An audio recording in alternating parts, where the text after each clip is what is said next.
mengasihi dan melayani. Itu harus terus dilakukan. Karena itu, Bapak Ibu Saudara, kalau kita kita melakukan apa yang jadi kehendak Tuhan, Tuhan yang akan membela kehidupan kita. Kita tidak usah khawatir akan hari esok. Kalau kita mengangkat beban Tuhan, Tuhan yang angkat beban kita. Bukankah Tuhan berkata, angkatlah beban yang kupasang sebab kuku itu ringan. Ada terjadi pertukaran. Hai kamu yang letih lesu dan berbeban berat. Kasih bebanmu ke aku kasih bebanku ke kamu. Atau lebih tepatnya, kasih dulu bebanmu ke saya. Angkat dulu beban saya. Nanti saya akan angkat bebanmu. Saya jadi ingat seorang janda yang tidak punya apa-apa. Elia bisa secara kayak seperti seolah-olah egoisnya meminta roti terakhir buat anak tersebut. Ibu tersebut dengan anaknya. Mereka mau makan, ini adalah meal atau makanan terakhir mereka. Lalu mereka meninggal dunia karena ini kelaparan parah. Elisa juga ada cerita seperti itu. Nabi itu berkata, kasih yang ada padamu. Lalu tidak berhentilah minyak itu mengalir di buli-buli mereka. Kadang-kadang kita bisa serahkan beban kita dulu ke Tuhan. Baru Tuhan kasih bebannya, yaitu kuk yang ringan. Kadang-kadang Tuhan akan uji iman kita. Dengan terlebih dulu kita yang mengambil beban Allah. Kita sendiri punya masalah, tidak melulu doa untuk diri sendiri. Kita bisa doakan orang lain. Tuhan akan masyigu, Tuhan akan terharu. Kamu loh masih berbeban berat, letih lesu.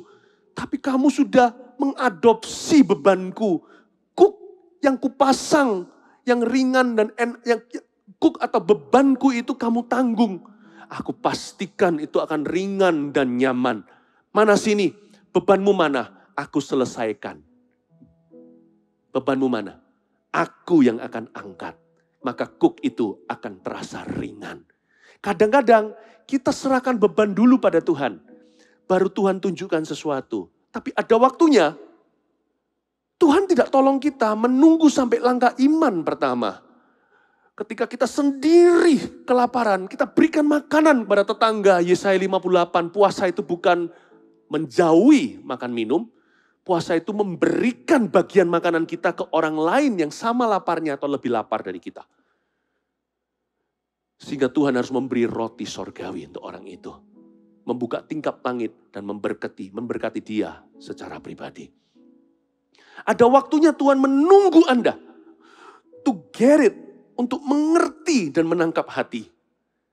Allah akan diam tidak menolong seseorang sampai orang itu memasak tepung yang terakhir diolah jadi roti dan dikasih ke Nabi.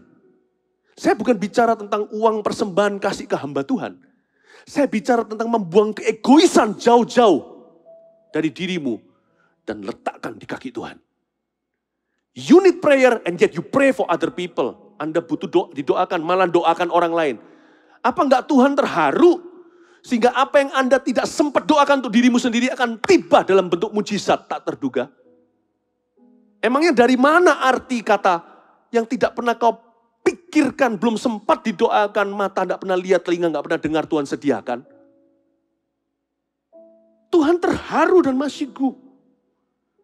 You pray for your friends, I will restore you. And give you what you haven't prayed for you, for yourself. Doakan untuk temanmu, doakan untuk musuhmu. Aku Tuhan akan memberikan kepadamu apa yang belum sempat engkau doakan. Bahkan tidak berani kau sembayangkan. Tidak berani kau doakan di hadapanku. Ini adalah hikmat yang dahsyat. Hikmat yang dahsyat. Sebuah nilai pertukaran yang melebihi Wall Street. Daripada semua currency atau semua valuta dunia. Ini adalah sebuah trading ilahi. Anda ambil beban Kristus. Sebab Kristus tidak akan memberi pakaian kepada yang telanjang. Pakaian sudah ada di tangan Anda.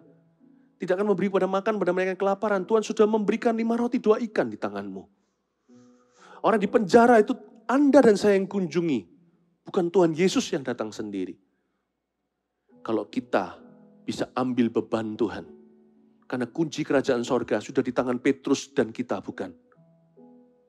Masa Tuhan tidak akan buka pintu yang terkunci di depan kita tanpa kita memintanya? Maka itu saya minta hidup kita seimbang. Belajar seperti Ayub. Kunci titik baliknya dia terletak pada dia mendoakan teman-temannya. Padahal waktu dia berdoa, di ayat 10 itu Ayub belum pulih. Waktu berdoa lalu pulih. Jangan tunggu semuanya serba sempurna dan happy, baru Anda memberkati. Justru sekarang, roti terakhirmu itu, pakailah untuk memberkati. Kita lihat di ayat yang ke-11. Kemudian datanglah kepadanya semua saudaranya laki-laki dan perempuan. Dan semua kenalannya yang lama dan makan bersama-sama dengan dia di rumahnya. Mereka menyatakan turut berduka cita dan menghibur dia oleh karena segala malapetaka yang telah ditimpakan Tuhan kepadanya. Dan mereka masing-masing memberi dia uang 1 kesita dan sebuah cincin emas. Saya baca ayat 11 ini ya, sempat sekilas terpancing untuk sedikit jengkel sama semua kenalan Ayub. Di mana kalian waktu aku menderita? Kira-kira gitulah kalau Ayub tidak jaga hati dengan segala waspada. Ini namanya orang yang baru muncul ketika perang sudah usai dan lakonnya menang. Mereka datang untuk membantu. Seolah-olah pemadam kebakaran tiba ketika pemain utama dalam sebuah film sudah berhasil rescue atau menolong semua orang di dalam gedung yang penuh api. Kadang-kadang kita melihat kalian telah datang. Where were you when I needed you? Di mana kalian waktu aku membutuhkan? Tapi waktu saya baca lagi, saya ulang-ulang, kan saya nggak ngerti ayat 11 ini. Kenapa kok ayat 11 ini dituliskan di Alkitab begitu positifnya? Semua kenalannya datang nih, teman-temannya, laki, perempuan, dan sebagainya. Mereka menyatakan bela sungkawa, turut berduka cita, ikut menghibur dia, dan sebagainya. Saya bilang, Tuhan ngapain ini ditaruh positif di Alkitab? Kalau Tuhan bisa tunjukkan semacam murka kepada 3 teman, harusnya di ayat 11 Tuhan tegur mereka sekalian. Tapi enggak, ini ada arti yang lebih dalam. Begini saya jelaskan. Garis bawahi dulu semua kenalannya yang lama di ayat 11. Kemudian datanglah kepadanya semua saudaranya laki-laki dan perempuan dan semua kenalannya yang lama. Garis bawah itu. Ada 2 kemungkinan dan saya yakin kedua-duanya benar. Pertama-tama kenalan lama tapi baru jadi orang dekat kali ini. Ayub itu dikecewakan dengan orang yang paling dekat, contohnya bahkan istrinya waktu itu.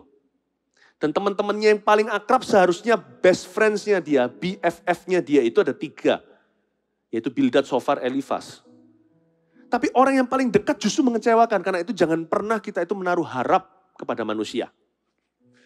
A true friendship comes from God. And God can choose whoever to be your friends. Sahabat karib itu datang dari Tuhan, pertemanan. Dan Tuhan bisa memilih siapapun yang menjadi teman dekatmu. Dan Tuhan tidak pernah meninggalkan kita yatim piatu, bukan cuma memberi kita, bukan hanya memberikan kepada kita semacam keorangtuaan di hidup ini, tapi Tuhan juga memberikan teman. Ya, karena Tuhan memberikan kepada kita family, keluarga yang bukan dengan daging dan darah. Tuhan itu tidak pernah mengizinkan kita itu lonely atau sendiri. Nah, pertama kenalan yang lama di sini adalah mereka dulu itu, kenapa mereka agak telat datang setelah berapa minggu atau berapa bulan? Karena dulu mereka memang kenal, tapi nggak sedekat itu sama Ayub. Ayub dengan kata lain dikasih oleh Tuhan teman dekat yang baru gantikan Elifas, Bildad, dan Sofar. Meskipun 3 teman tadi yang dipulihkan pasti kamsyah, pasti berterima kasih. Tapi hubungan mereka mungkin tidak bisa sedekat dulu. Tuhan gantikan dengan teman dekat yang baru. Jangan takut. Karena itu juga jangan pilih-pilih. Terbuka sama Tuhan Yesus. Ya, jangan cuma cari orang yang populer untuk jadikan rekan atau kawan. Tuhan tuh bisa mengisi kekosongan kita dengan menghadirkan manusia-manusia yang tidak Anda duga. Hal yang kedua, tipe kedua adalah kenalan-kenalan lama yang memang adalah sahabat dekat. Dulu mereka salah paham sama Ayub, somehow nggak tahu, tidak ditulis semua di Alkitab. Mereka itu berbalik kembali. Dan mereka akhirnya berubah pikiran dan mereka sadar, oh iya Ayub nggak seperti itu. Mereka kembali. Datang dan berkata bela sungkawa. Tidak sedikit yang berkata I'm sorry. Ini bukan terjadinya waktu Ayub sudah kaya raya loh ya. Kalau konglomerat kan pasti banyak sahabat. Ini bukan. Ini masa-masa masih dalam waktu-waktu transisi. Jadi orang-orang ini masih tulus hati. Ya. Bersyukurlah untuk teman lama gitu maksudnya. Dan kenalan-kenalan lama ini yang dulunya itu salah paham sama dia satu-satu kembali. Tuhan itu bisa membelokkan hati orang yang sudah menjauhi Anda. Jikalau hati orang itu berkenan pada Allah, musuh orang itu pun akan berbaikan dengan dia. Tapi perlu waktu. Mungkin dalam kasusnya Ayub, berapa tahun, berapa bulan, atau berapa minggu. Ya, mungkin bukan berapa tahun nih. Kalau saya lihat sih mungkin berapa bulan. Nah mereka kembali. Lalu apa yang mereka lakukan ini yang menjadi cikal bakal kebangkitan Ayub secara finansial. Coba Anda perhatikan the providence atau persediaan Allah itu luar biasa. Kita baca ayat 11b. Dan mereka masing-masing, teman-teman kenalan lama tadi itu, baik yang barusan jadi teman dekat, ataupun mereka yang berbalik kembali, mereka masing-masing memberi dia uang 1 kesita. Dan sebuah cincin emas.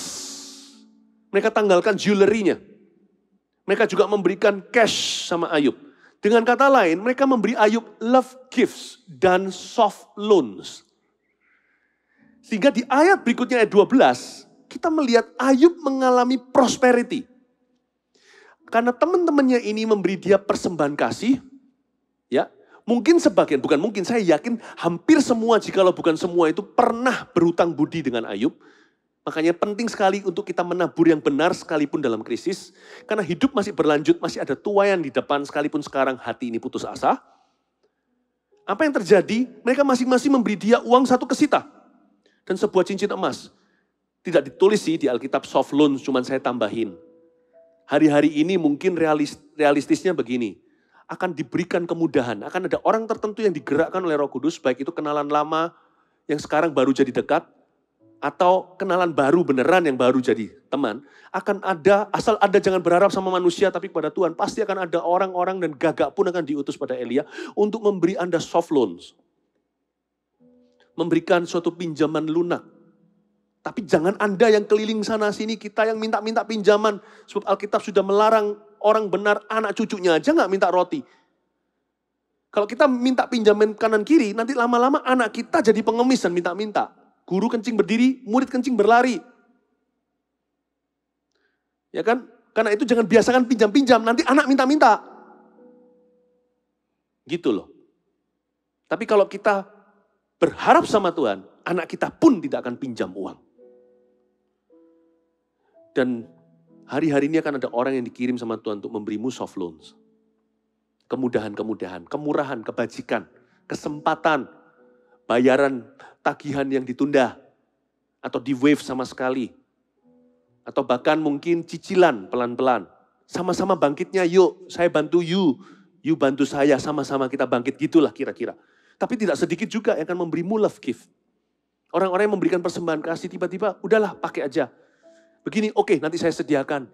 Kembalikan pelan-pelan atau nggak usah dah, saya anggap itu sebagai pemberian. Akan ada. Sebab Ayub mengalami itu sebelum dia jadi kaya raya.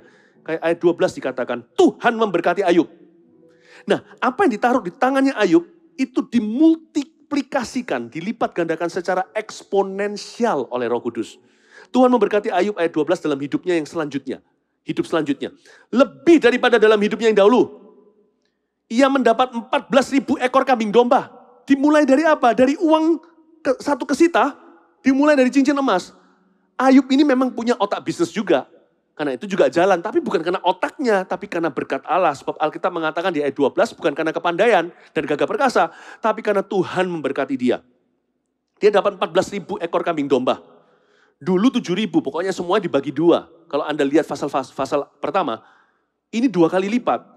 Dan 6.000 unta, 1.000 pasang lembu, dan 1.000 ekor keledai betina. Saya ingat keledai betinanya Ayub dulu sebelum terjadi malapetaka, 500, sekarang 1.000.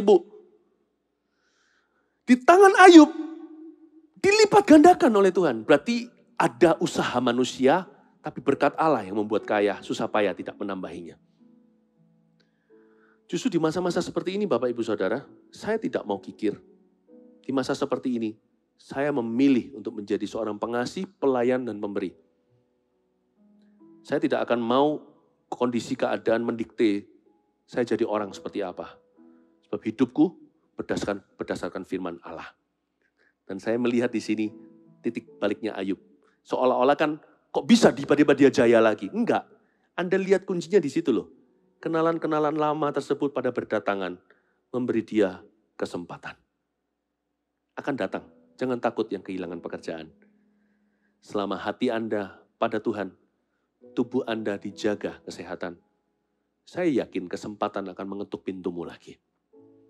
Ayat 13, ia juga mendapat 7 orang anak laki-laki dan 3 orang anak perempuan. Anaknya 10. Jadi sekarang sudah ada 2 regu. Tentunya 10 ini nggak bisa menggantikan 10 yang dulu. Tapi Ayub sekarang punya 2 grup. Ada 2 host anak-anak. 1 kelompok anak-anak baru. Saya nggak tahu kalau Anda tanya ini dari istri yang dulu atau istri yang dulu itu sudah mati. Saya nggak tahu. Apakah istri yang lama termasuk kenalan-kenalan yang kembali? Saya juga nggak ngerti. Saya nggak berani mendahului firman. Tapi yang pasti Ayub dikaruniai 7 anak laki-laki, 3 orang anak perempuan. Dulu juga sama kan, 3 anak perempuannya termasuk mereka yang tewas lewat kejadian. Tapi saya mau tunjukkan kepada Anda, bagaimana Tuhan itu menyembuhkan Ayub dari dalam. Dia memberi anak 10 lagi, bukan berarti bisa menjadi ganti. Tapi menjadi kesaksian dari Tuhan bahwa tenang Ayub, duka citanya tetap ada. Dia kehilangan putri-putra. Tapi Tuhan seperti berbicara kepada dia. Mereka telah pergi ke tempat yang lebih baik. Di zaman perjanjian lama mereka belum mengerti tentang sorga. Neraka mereka nggak tahu. Mereka cuma taunya Seol atau orang mati itu begitu aja lenyap. Belum ada pewahyuan itu di Taurat. Belum banyak. Tapi Ayub seperti mendapatkan satu penjelasan dari Roh Kudus bahwa anak-anaknya sudah, seperti Tuhan berbicara pada dia, anak-anakmu itu yang sebelumnya, yang sudah tewas semua, yang sudah meninggal, dipanggil Tuhan, mereka sudah bersama dengan aku.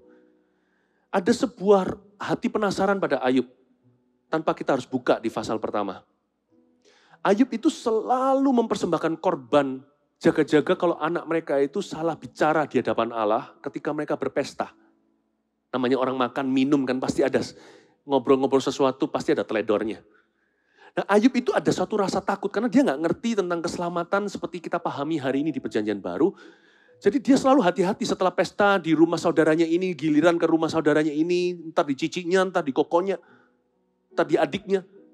Dia nggak tahu apakah mereka salah di depan Tuhan atau tidak. Dan suatu hari ketika mereka sedang kumpul pesta itu, terjadi suatu bencana lalu mereka semua mati. Jadi Ayub gimana? Pasti tanya. Biasanya dia setelah pesta selalu dipersembahkan korban jaga-jaga. Sekarang ini langsung mati. Gimana? Dia pasti penasaran di hati. Anakku masuk mana? Bukan tentang surga neraka. Apakah anakku berdosa saat mereka meninggal dunia? Tuhan tuh baik ya. Ngasih anak gak tanggung. Dipersiskan angkanya. Seolah-olah 1 tebus 1. Dan beritahu, sekarang kamu punya 2 regu. 10 di sorga, 10 bersamamu.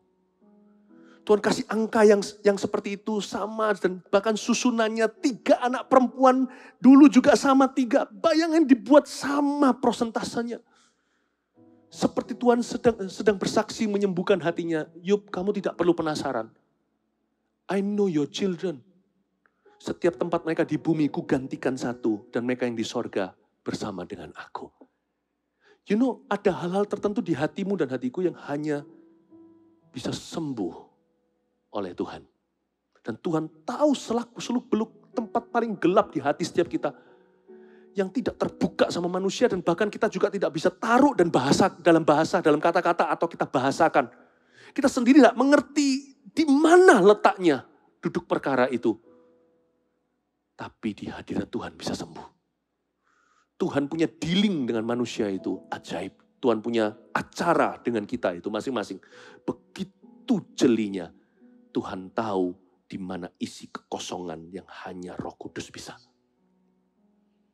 Dan 3 anak perempuannya itu, kita lihat ayat 14. Dengan ini saya selesai. Dan anak perempuan yang pertama diberinya nama Yemima. Yang kedua Kesia. Garis bawahi nama-nama itu dulu kan ada artinya. Dan yang ketiga Keren Hapuk. Garis bawahi kata Keren aja. Ya. Baca ayat dulu sampai 17. Di seluruh negeri itu tidak terdapat perempuan yang secantik anak-anak Ayub dan mereka diberi ayahnya milik pusaka di tengah-tengah saudara-saudaranya laki-laki. Saudara sesudah itu Ayub masih hidup 140 tahun lamanya. Jadi 140 plus waktu itu mungkin dia 670, nggak tahu zaman itu orang hidup lebih lama. Kali mungkin dia pokoknya 2 kali lipat kan semuanya usianya juga mungkin dia hidupnya sampai 200-an. Ia melihat anak-anaknya dan cucu-cucunya sampai keturunan yang keempat. Jadi hitung aja kira-kira. Maka matilah Ayub tua dan lanjut umurnya. Dan sekarang dia dapat 10 anak, 7 putra, 7 putri. Anak-anak wanitanya bernama Yemimah yang artinya the day atau hari telah tiba. Setelah semalam-malaman dia berkabung. Yemimah adalah anak perempuan pertama yang dia manjakan. Nama the day, ya, hari telah tiba. Kesya artinya fragrant atau wangi. Mungkin dia bau sendiri, nafas dan tubuhnya kena berbagai macam penyakit kulit yang digaruk dengan beling segala dan kaca. Bau nanah. Dia kembali bisa dengan pakaian bersih, dengan pewangi, rumahnya segar di pegunungan kali. Dia kembali bisa menikmati kesya atau fragrant atau wangi-wangian. Yang ketiga, Karen. Artinya plenty, restored. Banyak yang pulih. Ya, Karen Hapuk. Ya. Jadi 3 anaknya artinya hari telah tiba. Wangi ya, dan banyak yang pulih di hidupku. Itu 3 anaknya menunjukkan, 3 anak perempuannya ada namanya disebutkan untuk menunjukkan bahwa Ayub telah keluar dari krisisnya dan semakin diberkati lebih daripada sebelumnya. Saya bernubuat di dalam nama Yesus. Anda juga akan keluar dari krisis ini dan semakin diberkati melebihi sebelumnya. Katakan amin, kasih tepuk tangan untuk Tuhan Yesus. Haleluya, mari kita semua sama-sama kita menghampiri tahta Tuhan. Thank you Jesus. Siapkan hatimu untuk menerima perjamuan kudus ini. Yemimah, Kesya, Karen, hari Tuhan akan tiba bagi setiap family. Dan Anda akan kembali lihat dalam rencana Allah, ada sesuatu yang wangi untuk dirimu. Dan akan ada banyak hal yang pulih di dalam diri Anda, bisnis Anda, hubungan Anda, kerja, dalam studi Anda, dalam segala sesuatu yang kau lakukan. Ada banyak pemulihan dari Roh Kudus. Mari letakkan tangan di hati kita seperti ini. Kita hampiri tahta Tuhan dengan sebuah lagu ini. Thank you Jesus. I want to see Jesus.